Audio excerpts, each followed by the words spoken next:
जय यीशु। प्रभु यीशु के सामर्थ्यवान नाम पर और एक बार फादर आप सभी लोगों को अभिवादन करते हैं। बाइबल तीर्थ यात्रा के 129वां दिन की व्याख्या में अब हम आपको स्वागत करते हैं। हालेलुया। आज हमें मनन के लिए सामुएल के पहले ग्रंथ के अध्याय 21 और 22 है, साथ साथ स्तोत्र संज्ञा 87 है, रोमियों के पत्र के 12वां अध्याय। हालेलुया। सामुएल के पहले ग्रंथ के 21वां अध्याय में हम मुख्य रूप से दो घटना, पहली घटना है दाऊद जो साउल के सामने से भाग रहे हैं जान बचाते हुए। सबसे पहले नोब एक जगह है जहाँ पर उस समय प्रभु का निवास स्थान, पवित्र निवास स्थान नोब में था। वहाँ जाकर याजक अहीमलेक से मिलते हैं और जो घटना उससे जुड़ी हुई है वो हम देखते हैं। उसके तुरंत बाद गत करके जगह, वो कहाँ पे, फिलिस्तियों के देश में। गत उस समय फिलिस्तियों के अधीन रहा। वहाँ जाकर वहाँ के राजा से मिलते हैं और जो घटना वहाँ पर होती है उसके तुरंत बाद 22वां अध्याय में हम तीन घटना मुख्य रूप से फिलिस्तियों के देश से वापस इसराइल में, कनान देश में, यूदा के जगह में आकर एक गुफा में, अदुल्लाम के गुफा में बैठता है। वहाँ पर उनके साथ कुछ दोस्त लोग मिल जाते हैं। पहली बार इस तरह उनके पास एक ग्रुप लोग जो सैनिक बनकर उनके साथ काम करेगा। उसके तुरंत बाद वो हम देखते हैं वो मोवाब में चला जाता है। मोवाब के राजा के पास अपने माता पिता को सौंप देते हैं और उनको संरक्षण के लिए कहते हैं, जब तक मेरे बारे में प्रभु की इच्छा, क्योंकि मैं अब ना इधर का ना उधर का अब भाग दौड़ कर रहे हैं अपने को बचाने के लिए। और इसलिए जब तक प्रभु अपने बारे में उनकी इच्छा, प्रभु की इच्छा प्रकट नहीं करेंगे, तब तक माता पिता को वहाँ पर सौंपते जा रहे हैं। उसके बाद एक बहुत ही दुखदायी खतरनाक एक घटना, साउल द्वारा याजकों की हत्या, कम से कम 85 याजकों को, पुरोहितों को वो मार डालते हैं। इसलिए इन घटनाओं को हम जरा अब हम देखने जा रहे हैं। हालेलुया। सबसे पहले नोब में देखिए, जब जीवन की एक महत्वपूर्ण, एक बहुत ही तकलीफ की घड़ी में दाऊद पहुंच गया। क्या है कि साउल उनको किसी भी सूरत पे मारने का निश्चय किया। इसलिए दाऊद जानता है अब मेरा जान खतरे पे है। तो सबसे पहले कहाँ पर पहुंचता है? वो प्रभु के निवास स्थान पे पहुंचता है। एक सुंदर बात है कि जीवन के दुखों में प्रभु के घर की ओर भागना। वो प्रभु के घर पे भाग के आया।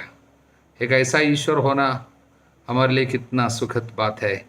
जीवन के दुखों को हम प्रकट कर सके, जीवन में आगे क्या फैसला लेना है पूछ सके और संरक्षण के लिए उनके पास जा सकते हैं जब शत्रु हमारा पीछा करते हैं। इस तरह वो प्रभु के मंदिर पे पहुंच गया। हालेलुया। लेकिन ऐसे कुछ कार्य होते हैं जिसकी हमने दाऊद से शायद कभी उम्मीद नहीं थी। पुरोहित अहीमलेक से राजा दाऊद झूठ बोलता है। अपने जीवन की उस घटना को, मतलब उस परिस्थिति को उसने छिपाया और झूठ बोला। राजा का भेजा हुआ आया है, वो इस तरह उनको बताया। हालेलुया।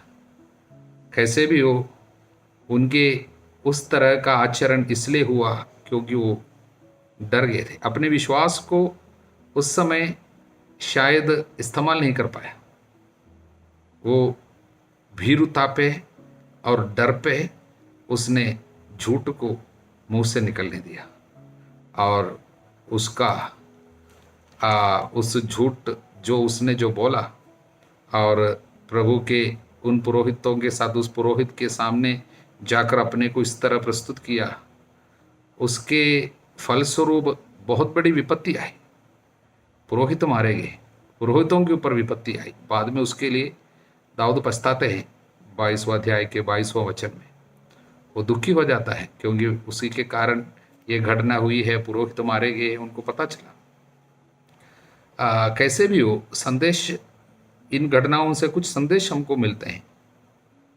हम जरा देखें। पहला संदेश यही है कि दाऊद ने प्रभु के मंदिर पे जाके दो चीज़ें हासिल किया, एक पवित्र रोटी और दूसरा वो तलवार जो फिलिस्ती गोलियात की तलवार था, और उस तलवार को भी इसने ग्रहण किया। देखिए, वो जीवन के एक बहुत ही खतरनाक दुखदाई दौर से होकर गुजर रहे हैं।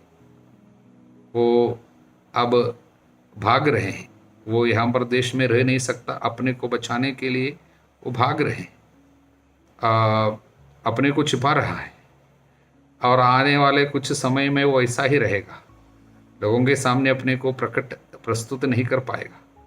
हमेशा गुफा में, नहीं तो परदेश में, नहीं तो यहाँ वहाँ भटकता हुआ इसको पाएंगे। इसलिए अपने जीवन के इस कठिन दौर पे उनको दो चीज़ सबसे पहले मिल गया, पवित्र रोटी, प्रभु का वचन कहता है ये साधारण रोटी नहीं है, बल्कि पवित्र रोटियाँ जो पुरोहितों को छोड़कर और कोई खा नहीं सकता था, और रोटी उनको पुरोहित दी। दूसरा एक तलवार। तो ये दोनों एक प्रतीक है ईश्वर की दया और उसका संरक्षण। भले ही डर के कारण अपना जान बचाने के लिए इसने झूठ क्यों ना बोला हो, फिर भी ईश्वर की दया और ईश्वर का संरक्षण इसके साथ है, उसका प्रतीक है। ये दो चीज़ें उनको पवित्र निवास स्थान से मिल गया। हालेलुया। दूसरी बात, अहीमलेक पुरोहित के सामने नोब में जाकर दाऊद ने जो झूठ बोला, वो भले ही जीवन के बहुत ही खतरनाक समय में था, या उनका जीवन के लिए खतरा था, किसी भी समय में मारा जा सकता था, इसलिए डर के कारण झूठ क्यों न बोला हो, फिर भी उसने जो किया वो अच्छी बात नहीं थी। झूठ जो बोला वो खराब बात है, पाप है। कभी भी इस तरह चुने हुए एक व्यक्ति से उम्मीद कभी इस तरह नहीं रखा जाता, क्योंकि एक धार्मिक व्यक्ति इस तरह झूठ उनको कभी बोलना नहीं चाहिए था। और इससे उसके बावजूद प्रभु ने या ईश्वर का वचन इनके इस कार्य को हमारे सामने उसकी निंदा करते हुए, यानी दाऊद ने जो कार्य किया उसकी निंदा करते हुए और उसको दोष लगाते हुए वचन में हम नहीं पाते। यानी the word of God is not condemning this act of speaking lies. उसका कारण शायद यही होगा। मुझे इस तरह लगा कि एक व्यक्ति जो किसी भी तरीके से अपने जान को बचाने को, बहुत ही खतरा जब उनके जान के ऊपर है, तब अपने जान बचाने के लिए कोशिश करने वाले एक व्यक्ति के किसी प्रकार के शब्द पर, उनके कार्य पर हमें जल्दी दोष नहीं लगाना चाहिए। हमें सावधान रहना चाहिए। एक व्यक्ति शायद अपना जान बचाने के उस समय में किसी भी तरीके से जान बचाने के लिए शायद कुछ करता हो, तुरंत उस व्यक्ति के उस कर्म पर शायद वो पाप भी करता हो, हमें दोष लगाने के लिए कोई हिम्मत नहीं होनी चाहिए। ये बात है। हम तक बाइबल भी इस पर दोष नहीं लगा रहे।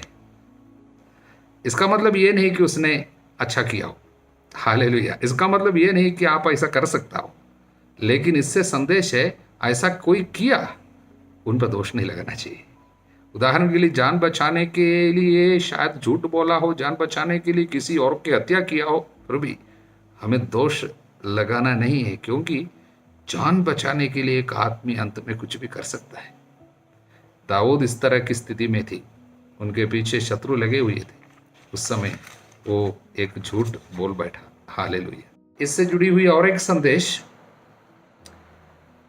दाऊद के मंदिर में जाके पवित्र रोटियों को खाने की इस घटना के हवाले देते हुए प्रभु यीशु, दाऊद का पुत्र, बाद में एक संदेश लोगों को दिया। मत्ती के सुसमाचार के अध्याय 12 पे वचन 3 और 4 में सब है। वहाँ पर क्या है, विश्राम दिवस के दिन था, यीशु कहीं जा रहे थे, शिष्य लोग साथ में थे, भूख लगा तब शिष्य लोग क्या किए, गेहूं के कुछ बाले ले लिए और हाथ से रगड़ कर उसको खा रहा था। तो विश्राम दिवस के दिन ऐसा करना नियम के अनुसार मना था। इसलिए यहूदी उसको पकड़ लिया तुरंत और प्रश्न कर रहे थे। तब प्रभु ने इस घटना के हवाले लिया कि आपको नहीं पता था ऐसा कार्य हुआ है, और उसके बाद बताया मैं बलिदान नहीं दया चाहता हूं। इसलिए प्रभु कुछ नई बातें सिखा रहे थे कि कर्मकांड पर नहीं, अब दया को महत्व देना चाहिए।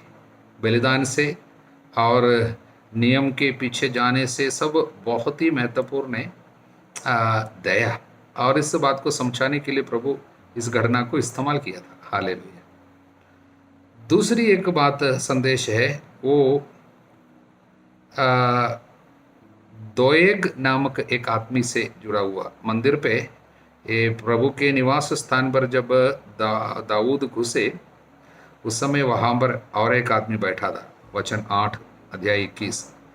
दोएग नामक एदोमी, वो साउल का आदमी था, तो वो वहाँ पर बैठा था। बाद में यही आदमी जाकर दाऊद के बारे में साउल को बताया और उसके बाद पुरोहितों की हत्या सब की गई। ये सब इस आदमी के द्वारा हुआ।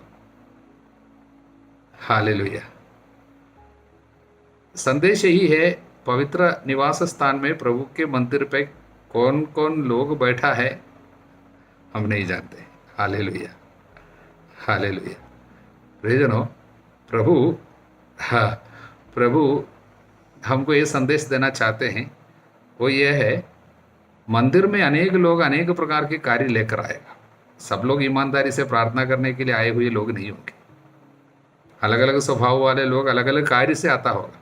इस तरह प्रभु के मंदिर और पवित्र जगहों में, उदाहरण के लिए प्रार्थना घरों में और प्रभु के नाम पर लोग जहाँ पर एकत्रित होते हैं, वहाँ पर सब कुछ लोग ऐसे गलत उद्देश्य लेकर भी आया हुआ होगा। उनको उनकी भक्ति से क्या मतलब है हम नहीं जानते हैं, केवल प्रभु जानते हैं। हालेलुया। इसलिए एक भक्ति के जगह, प्रार्थना के जगह में सभी लोग ईमानदार हो, सभी लोग अच्छा व्यवहार करें और सब लोग पवित्र कार्य करें, ये सब हम बोल नहीं सकता। हम इस तरह जिद नहीं कर सकता है कि सब लोग यहाँ पर सभी लोग ऐसा ही कार्य करने वाले हो, क्योंकि उस समय में ऐसा आदमी भी बैठा हुआ था, मंदिर पर जाकर बैठा था। क्यों आकर बैठा हमको नहीं पता। हालेलुया। उसके कारण बहुत बड़ी खतरा हुई है, मतलब बहुत दुख की बातें और विपत्ति आई है। 85 लोग वहाँ पर पुरोहित लोग मारे गए थे, इसी आदमी ने मारा। देखिए, मंदिर पे पुरोहित के पास आकर अंदर बैठा हुआ आदमी, इसी पुरोहित को, उनके साथी पुरोहितों को सब इसी दोएग ने मारा। इसलिए दाऊद मंदिर गया था, दोएग भी मंदिर में था। इसलिए प्रभु सबका मन जानता है, ना पुरोहित जानते हैं ना हम लोग जानते हैं। हालेलुया। और अगला संदेश यही है कि ये पुरोहितों की हत्या, 85 पुरोहितों की हत्या हुई, बहुत दुखदाई घटना है। लेकिन ये खराब जो घटना हुई है, बहुत खतरनाक घटना हुई है, इसमें भी प्रभु का हाथ था। हालेलुया। देखिए, बुराई को भी प्रभु इस्तेमाल करता है। कारण क्या था? ये पुरोहित सब आप जानते हैं एली के संतान पे है, एली के वंशज लोग हैं, एली के संतान। बाद में फिनहस के सब बच्चे हैं ये। हालेलुया। तो ये पुरोहित सब एली के वंशज है। वो सब मारे जाने के पीछे एक कारण था। वो कारण हम अध्याय 3 वचन 11 से 14 तक देखते हैं। ये सामुएल के पहले ग्रंथ के अध्याय 3 वचन 11 से। तब प्रभु ने सामुएल से कहा, देखो, मैं इज़राइल में वो काम करने वाला हूं जिसके विषय में सुनकर सब लोग चकित रह जाएंगे। ये घटना है पुरोहितों की हत्या। मैंने एली के घर के विषय में जो कुछ कहा उससे मैं उस दिन आदि से अंत तक पूरा करूंगा। मैं उसे बता देना चाहता हूं, मैं उसके दोष के कारण ही उसके घराने को अपरिवर्तनीय दंड देने जा रहा हूं, क्योंकि उसने अपने पुत्रों को कुकर्म करते देखकर भी उन्हें नहीं रोका। इसलिए मैं शपथ खाकर एली के घर से कहता हूँ, उसके घर के दोष का प्रायश्चित ना तो बलिदान द्वारा संभव है, ना चढ़ावे द्वारा। उनके घर आने पे अपरिवर्तनीय दंड आएगा। इसका मतलब होने वाली उस बुराई को भी प्रभु पहले से जाना, प्रभु अनुमति दिया, कारण इनके घराने पे एक पाप था। इसलिए इस घराने पे ये सारे पुरोहितों के ऊपर विपत्ति आने के पीछे भी प्रभु का कार्य था। दोयग ने बहुत बुराई की, साउल ने बहुत बुराई की, लेकिन उस बुराई को भी प्रभु अपने न्याय के बर्ताव के लिए इस्तेमाल किया। यही बात है। इसलिए प्रियजनों, आज भी बुराई जो भी होती है उसके ऊपर भी प्रभु का अधिकार है।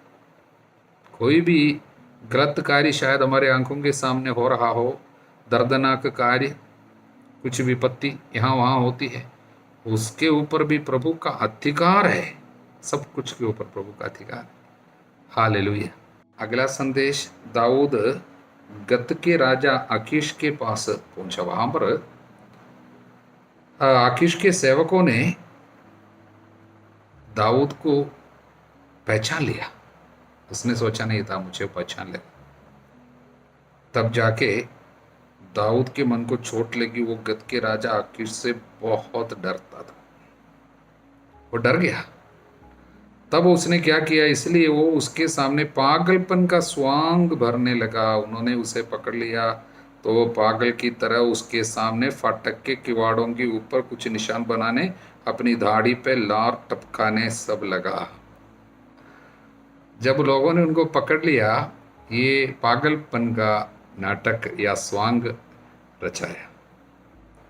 वास्तव में अभी ये जो कर रहे हैं वो अपमानजनक कार्य है।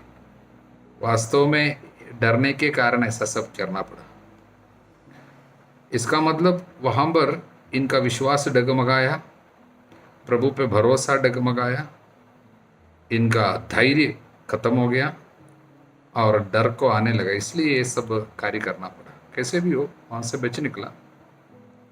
लेकिन संदेश यही है, प्रभु के चुने हुए एक व्यक्ति को इस तरह डरते हुए वहां पर स्वांग रचने की जरूरत नहीं थी। प्रभु उनको बचा सकता था। इतना बड़ा कार्य करने वाला प्रभु इनको पागलपन के नाटक करने की कोई जरूरत नहीं रखता। यदि वो विश्वास करता, हिम्मत के साथ खड़ा रहता, प्रभु उनको बचाता। लेकिन हिम्मत, जीवन की एक परेशानी की वेला में अचानक इनका हिम्मत चला गया। इसका मतलब दाऊद में भी काफ़ी कमियां हम लोग देख रहे हैं। प्रभु इस्तेमाल कर रहे हैं, उसके बावजूद प्रभु संग संग चल रहे, उसके बावजूद कितनी दया दिखा रहे उस पर। हालेलुया। इस तरह प्रभु के कार्य को, उनकी उनकी दयालुता को हम लोग बराबर देख रहे हैं। हालेलुया। अब अगला संदेश यही है कि साउल को प्रभु ने परित्याग किया था उनकी आज्ञा भंग के कारण। जब से प्रभु की उपस्थिति चली गई, प्रभु का संरक्षण चला गया, तब से साउल पे एक कार्य हम देखते हैं। साउल जरूरत से ज़्यादा एक लगाव रखता है। किससे मालूम? अपने भाले से। द स्पीयर, भाला जो है, बराबर हम साउल को देखते हैं, भाला हमेशा ले लेता है। जब भी साउल के बारे में बोलता है तुरंत भाले की बात वचन कहता है। हालेलुया। इसलिए आज 22वां अध्याय के 6वां वचन, उस समय साउल हाथ में भाला लिए पहाड़ी पे गिबा के पास झाऊ के वृक्ष के नीचे बैठा था, लेकिन इसको हाथ में पकड़ा है भाला को। इसका मतलब क्या है? जब से ईश्वर का संरक्षण चला गया, ये दुनिया के कोई अस्त्र शस्त्र पे जरूरत से ज़्यादा लगाव लेता है। हालेलुया। प्रियजनों, हमारे साथ भी ऐसा होता है। जब ईश्वर का संरक्षण जब हमारे पास से चला जाता है, ईश्वर की उपस्थिति हमको नष्ट हो जाती है, तब हम लोग बहुत ज़्यादा डरने लगता है। हम सबों को शत्रु मानने लगता है। साउल ऐसा है, सबों को शत्रु मानता, अपने बेटे को शत्रु मानता है और सभी लोगों पर दोष लगाता है। मन का प्रकाश चला गया, अंतर्दम में अंधकार है। इसलिए हमेशा उनको भाला चाहिए, बिना भाला का रह ही नहीं सकता। सोते समय भी भाला पास में रखता है। इसलिए हम लोग 26वां अध्याय के वचन 7 पे हम पढ़ते हैं, दाऊद और अभिषय रात को उन लोगों के पास पहुंचे। उन्होंने पड़ाव में साउल को सोया हुआ पाया, उसका भाला उसके सिरहाने जमीन में गड़ा हुआ था। देखिए, वो सोते समय पास में भाला रखता था। इसका मतलब क्या है? जरूरत से ज्यादा एक डर अंदर दम में घुस गया, इसलिए अपने को बचाने के लिए किसी चीज की जरूरत चाहिए। इसलिए जिस व्यक्ति को प्रभु के प्रति प्यार और प्रभु का संरक्षण, उसकी उपस्थिति जब खत्म हो जाती है हमारे जीवन में, तब क्या होता है? हम लोग जरूरत से ज़्यादा संपत्ति पे महत्व देने लगता है, या किसी व्यक्ति को जरूरत से ज़्यादा पकड़ने लगता है, और दुनिया पे कोई अस्त्र शस्त्र को बहुत चाहेगा। इस तरह, या शायद ऐसे लोग कुत्ता और इत्यादि चीज़ों को सब घर में जरूरत से ज़्यादा रखे, क्योंकि डरता है और सोचता है इसके द्वारा हमको संरक्षण मिले। हालेलुया। प्रभु का संरक्षण जिनको नष्ट हो जाता है, उनको कोई भाला उनको बचा नहीं सकता है। हालेलुया। इसलिए साउल के जीवन से हमको बराबर संदेश मिलता है कि ये भाला हमेशा लिया करता। 18वां अध्याय 10वां वचन, और 19वां अध्याय 10वां वचन, 20वां अध्याय 33वां वचन, 22वां अध्याय 6वां वचन, और 26वां अध्याय 7वां वचन। यहाँ पर सब साउल और भाला दोनों एक गहरे मित्र जैसा है साउल के लिए उसका भाला। हालेलुया। और इसलिए उसको हमेशा रखा हुआ जाता है। उससे संदेश यही है, प्रभु की उपस्थिति चली गई। हालेलुया। और एक संदेश है ये 22वां अध्याय में, दाऊद के पास कौन कौन पहुंच गया था वो हम देखें कि संकटग्रस्त, कर्जदार, विद्रोही लोग जो थे वो सब दाऊद के पास इकट्ठे हो गए। दाऊद उसका नेता बन गया, उसके साथ लगभग 400 आदमी हो गए। इस तरह पहली बार राजा दाऊद भी अभी राजा है, क्योंकि प्रभु ने राजा नियुक्त किया था। उसको कुछ सेवक लोग पहली बार मिल रहे हैं, उनकी एक सेना। बाद में दाऊद बहुत बड़े योद्धा बनकर बराबर युद्ध जीता है, लेकिन पहली बार उनके संग जो सेना के रूप में भर्ती हुई है 400 आदमी, ये सब संकटग्रस्त, दुखी, कर्जदार, कुछ लोग विद्रोही, ऐसे लोग थे। टूटे फूटे लोग थे। टूटे फूटे लोगों को इस्तेमाल करते हुए दाऊद अपना अभी शासन करेगा। बाद में, अभी तो निर्वासन में है। संदेश यही है, प्रभु दुर्बल लोगों को बड़े कार्य में इस्तेमाल करते हैं। और इनके साथ ये टूटे फूटे लोग सब क्यों जुड़ गए? क्योंकि ये उन लोगों को समझ सकता था, बहुत दयालु आदमी था ये। इसलिए ऐसे दयालु लोगों के पास प्रभु इस तरह टूटे फूटे लोगों को सब भेज देगा। हालेलुया। और अंतिम संदेश ये है, शायद उसके बीच में पूछेंगे मोआब के राजा के पास क्यों चला गया, अपने माता पिता को वहां क्यों रखा? शायद इसके पीछे भी एक कारण है। ये मोआब में माता पिता को रखने के कारण इसका पिता जो है यस्से, उनका पिता और उसकी माँ कौन थी? रूत थी। और रूत मोआबी थी। इसलिए दाऊद के लिए अपनी नानी का घर ही है मोआब। यह मोआबी स्त्री रूत को प्रभु ने इस्तेमाल किया था। इसलिए यस्से को, यानी अपने पापा को, सब उनके जगह में रख के आया, अपने माता पिता को उनके शरण स्थान में छोड़ के आया। Hallelujah, hallelujah. इसलिए प्रभु इस तरह सारे कार्यों को अपने इच्छा के अनुसार प्रभु संभालते हैं, आगे ले चलते हैं। इसलिए बाइबल के हर एक कार्य के पीछे कुछ संदेश छिपे हुए हैं। और ये दुख की घड़ी में, अभी आने वाले दिनों समय में भी हम देखेंगे, अब उनके जीवन में बहुत दुख है। किसके? दाऊद की। लेकिन वो दुख के समय में वो बहुत स्तोत्र गाया। वो सब हम स्तोत्र ग्रंथ में कई स्तोत्र को देखते हैं। उदाहरण के लिए 18 स्तोत्र, 34, 56, 57, 63 और 52 और 142। शायद मैं सब इंग्लिश में बता दिया, कोई बात नहीं। लेकिन ये सारे स्तोत्र, ये स्तोत्र सब इस दौरान गाया गया है जब दुख में था। उदाहरण के लिए गत में दाऊद जब आकीश राजा के सामने उनको पागलपन का स्वांग रचना पड़ा, उस समय में एक स्तोत्र लिखा था। और जब भी साउल उनका पीछा करता था और अदुल्लाम के गुफा में बैठता था, उस समय में सब स्तोत्र अनेक रचा है। इसलिए दुख संकट इनके जीवन में जो आया, उस समय में जो स्तोत्र उनके मुंह से निकला, वो सब बाद में लाखों करोड़ों लोगों के लिए आध्यात्मिक लाभ का कारण बन गया, हमारे लिए भी। हालेलुया। इसलिए दुख संकट से प्रभु आशीर्वाद को हमेशा लेके आए हैं। Praise the Lord. अब हम स्तोत्र संख्या 87 पे है। इस स्तोत्र के बारे में बहुत सुंदर व्याख्या संत अगस्तीन ने लिखे हैं। भले ही ये बहुत छोटा सा स्तोत्र है, संत अगस्तीन बताते इस पर बहुत बड़ा अर्थ छिपा हुआ है और मैं संक्षिप्त में उसको बताऊंगा। इसमें प्रभु पवित्र पर्वत पर जो अपना नगर बसाया वो है यरूशलेम। यरूशलेम की विशेषता और उसका वर्णन कर रहे हैं, उनके बारे में गुणगान करते। ईश्वर के नगर, लोग तेरा गुणगान करते हैं, वो है यरूशलेम। इसलिए धरती पे प्रभु ने जो नगर बनाया, प्रभु का नगर के रूप में इस्तेमाल कर रहे हैं, वो है यरूशलेम नगर। लेकिन संत अगस्तीन बताते केवल यरूशलेम के बारे में नहीं बता रहे हैं, ये पवित्र नगरी कौन कौन है। पहली बात आगे वो कह रहे हैं, मिस्र और बाबुल के लोग उसके नागरिक कहलाएंगे। यरूशलेम के नागरिक कैसे मिस्र बाबुल के लोग कहेंगे?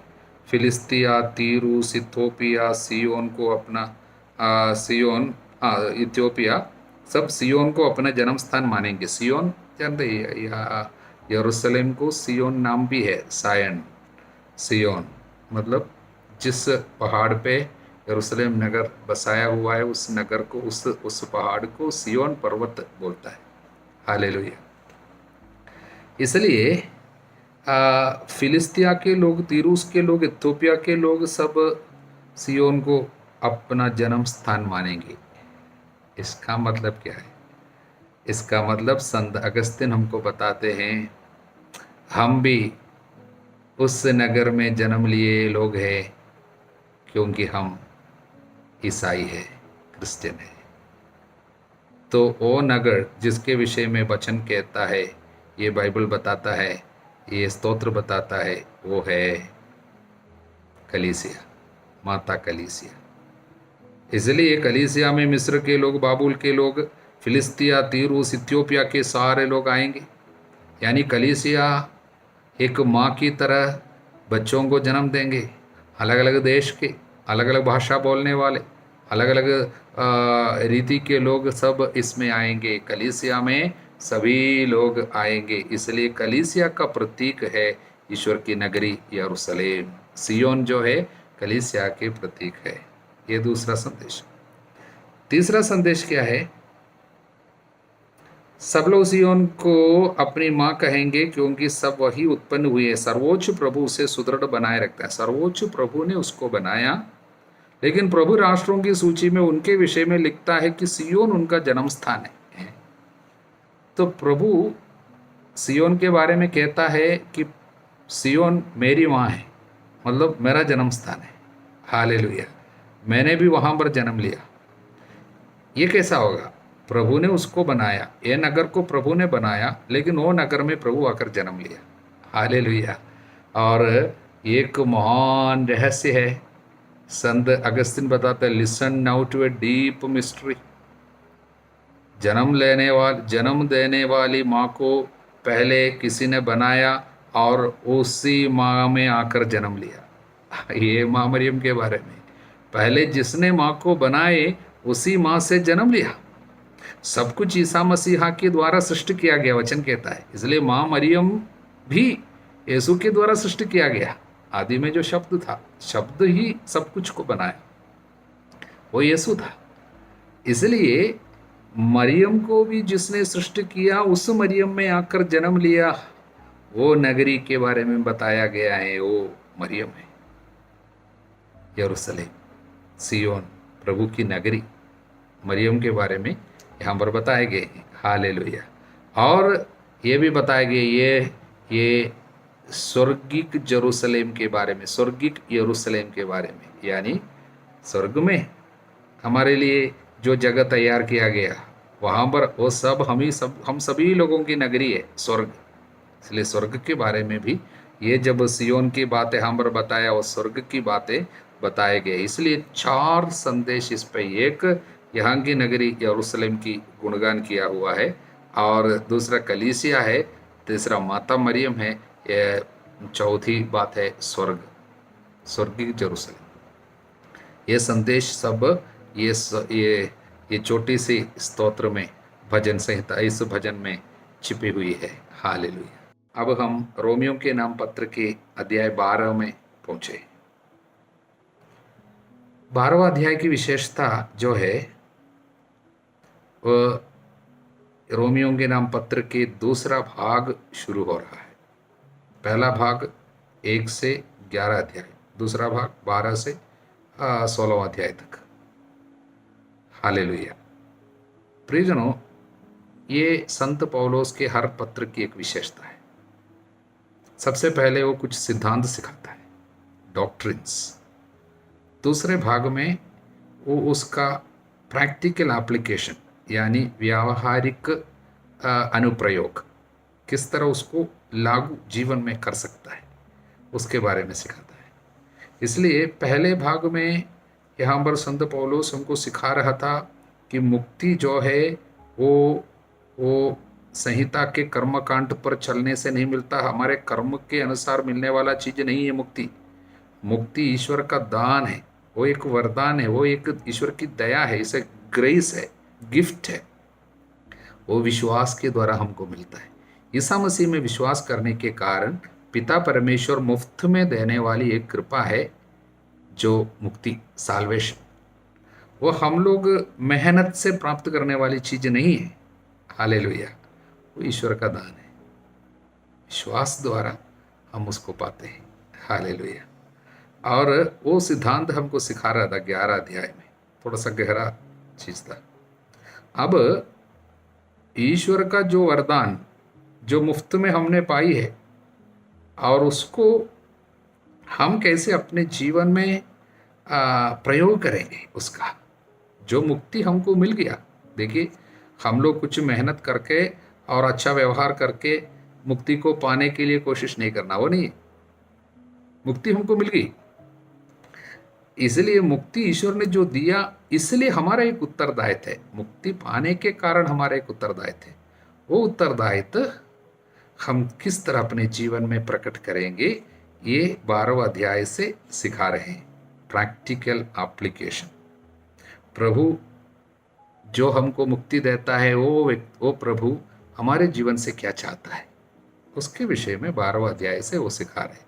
इसलिए वो शुरू कैसे करता, अतः भाइयों, मैं ईश्वर की दया के नाम पे अनुरोध करता हूँ। ईश्वर की दया क्या है? जिसकी दया से हमको मुक्ति मिली है।